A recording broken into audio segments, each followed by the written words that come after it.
Hello दोस्तों, मैं हूं डॉक्टर वंदना गुलाटी और आप सबका मेरे YouTube चैनल पे बहुत बहुत स्वागत है। दोस्तों, आज इस वीडियो में हम डिटेल में बात करेंगे कॉन्स्टिपेशन यानी कि कब्ज के बारे में।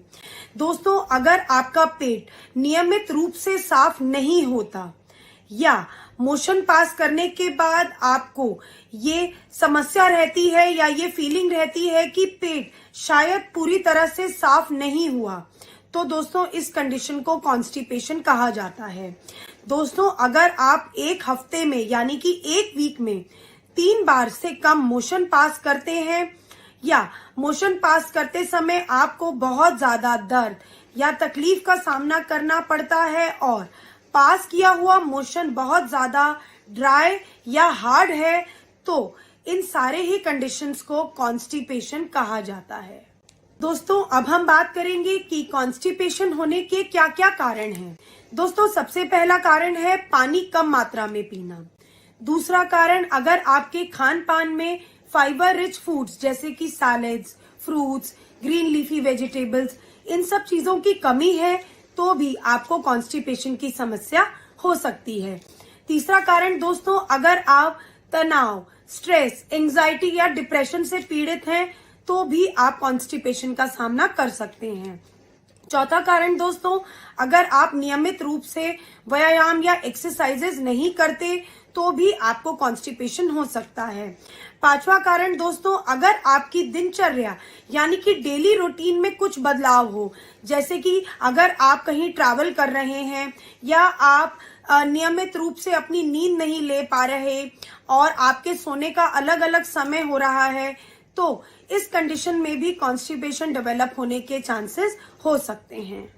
दोस्तों, अगला कारण है कॉन्स्टिपेशन डेवलप होने का, अगर आप कुछ स्पेसिफिक मेडिकेशंस पर हैं, जैसे कि मान लीजिए आप अगर कैल्शियम की दवाई लेते हैं या आयरन की दवाई लेते हैं या आप लगातार किसी पेन किलर का सेवन करते हैं या आपकी डिप्रेशन की दवाइयां चलती हैं, तो ऐसे लोगों को भी कॉन्स्टिपेशन डेवलप होने के ज्यादा चांसेस रहते हैं। दोस्तों, कॉन्स्टिपेशन ओल्ड एज में भी बहुत कॉमनली देखी जाती है क्योंकि बुजुर्ग नॉर्मली कम एक्टिव रह पाते हैं और इस वजह से उनका बॉडी का मेटाबॉलिज्म स्लो हो जाता है, जो कि कॉन्स्टिपेशन का एक कारण बन जाता है।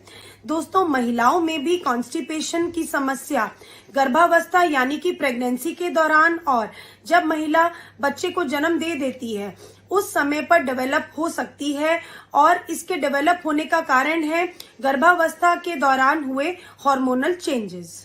दोस्तों, कई बारी कॉन्स्टिपेशन होने का कारण कोई अंडरलाइन मेडिकल कंडीशन भी होती है, जैसे कि अगर आप IBS यानी कि इरिटेबल बाउल सिंड्रोम से जूझ रहे हैं तो आपको कॉन्स्टिपेशन होने की समस्या हो सकती है। अगर आपको हाइपोथायरॉयडिज्म है, आपको डायबिटीज मेलाइटस है, आपको पार्किंसंस डिजीज है, तो ऐसे कंडीशंस में भी आपको कॉन्स्टिपेशन हो सकती है। दोस्तों, एक और मेडिकल कंडीशन है जिसे हम लेजी बाउल सिंड्रोम कहते हैं, जिसमें कि शरीर की बड़ी आंतें यानी कि कॉलन काम करना बहुत स्लो कर देता है और इस वजह से भी कॉन्स्टिपेशन की समस्या डेवलप हो सकती है। दोस्तों, अब हम बात करेंगे कि कॉन्स्टिपेशन की वजह से आपको किन समस्याओं का सामना करना पड़ सकता है। दोस्तों, सबसे पहले पेट फूलना और उल्टी का मन लगातार बने रहना। दूसरा दोस्तों, पेट में दर्द और मरोड़ रहना। तीसरा दोस्तों, अगर आप मोशन करने जाते हैं तो आपको बहुत ज्यादा स्ट्रेन यानी कि जोर लगाना और आपको बहुत ज्यादा दर्द या तकलीफ का सामना करना। दोस्तों, चौथा सिम्टम ये रहता है, जो लोग कॉन्स्टिपेटेड हैं, कि जो मोशन पास करते हैं वो बहुत ज्यादा ड्राई होता है, हार्ड होता है और कई बारी लंपी होता है, यानी कि गांठों में मोशन पास होता है। दोस्तों, कई बार मोशन पास कर लेने के बाद भी एक इनकम्प्लीट इवैक्यूएशन की फीलिंग रहती है, यानी कि एक ऐसी फीलिंग कि पेट पूरी तरह से साफ हुआ ही नहीं। दोस्तों, अब हम बात करेंगे कि कॉन्स्टिपेशन की वजह से आपको बॉडी में किन कॉम्प्लिकेशंस का सामना करना पड़ सकता है। दोस्तों, सबसे पहला कॉम्प्लिकेशन है हेमोरॉइड्स यानी कि बवासीर डेवलप होना। दूसरा कॉम्प्लिकेशन है दोस्तों मोशन पास करने वाली जगह यानी कि एनल ओपनिंग में कट लग जाना, जिसे हम एनल फिशर कहते हैं और दोस्तों ये एक बहुत ही पेनफुल कंडीशन होता है।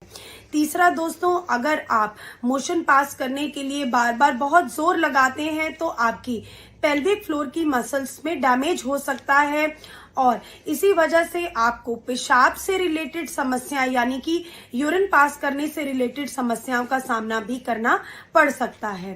चौथा कॉम्प्लिकेशन है दोस्तों डाइवर्टिक्यूलाइटिस डेवलप होना। और दोस्तों ये एक ऐसा कंडीशन है जिसमें बड़ी आंतों में छोटे छोटे पाउच बन जाते हैं जिसमें मल यानी कि स्टूल फंस जाता है और इसकी वजह से मरीज को सीवियर इन्फेक्शन का सामना करना पड़ता है। दोस्तों अगला कॉम्प्लिकेशन है फीकल इम्पैक्शन यानी कि आपके एनल एरिया या रेक्टम में स्टूल फंस जाता है और वो पास नहीं हो पाता। फ्रेंड्स, आप कॉन्स्टिपेशन से नेचुरली भी फाइट कर सकते हैं अगर आप ये सारे टिप्स फॉलो करें। सबसे पहला दोस्तों कि आप पानी पर्याप्त मात्रा में पिएं। दूसरा दोस्तों, आपका जो भोजन है वो फाइबर रिच हो, जैसे कि भोजन में भरपूर मात्रा में होल ग्रेन्स हों, ग्रीन लीफी वेजिटेबल्स हों, आप फ्रूट्स और सैलेड्स का सेवन अच्छे से करें। दोस्तों तीसरा इंपॉर्टेंट टिप कि आप नींद पर्याप्त मात्रा में लें, कम से कम 7 से 8 घंटे की नींद जरूर लें।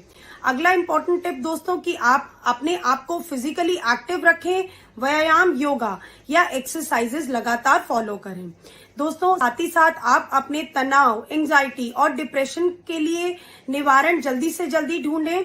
और दोस्तों अगर आप किसी मेडिकेशन की वजह से कॉन्स्टिपेशन से पीड़ित हैं तो आप अपने डॉक्टर यानी कि फिजिशियन से बात जरूर करें। दोस्तों मैं अपने अगले वीडियो में आपसे डिस्कस करूंगी कि ऐसी कौन सी होम रेमेडीज हैं जिन्हें फॉलो करके आप कॉन्स्टिपेशन को दूर रख सकते हैं और साथ ही साथ दोस्तों हम डिस्कस करेंगे ऐसी 5 बेस्ट होम्योपैथिक मेडिसिन के बारे में जो आपको कॉन्स्टिपेशन को दूर रखने में आपकी बहुत सहायता करेंगी।